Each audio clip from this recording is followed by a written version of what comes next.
अक्कलकोटी भिऊ नका ती आहे पाठी। माझी आई अक्कलकोटी भिऊ नका ती आहे पाठी।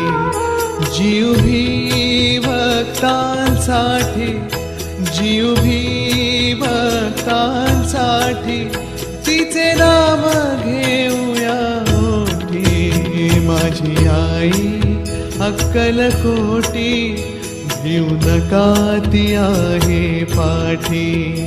माझी आई अक्कलकोटी भिऊ नका ती आहे पाठी।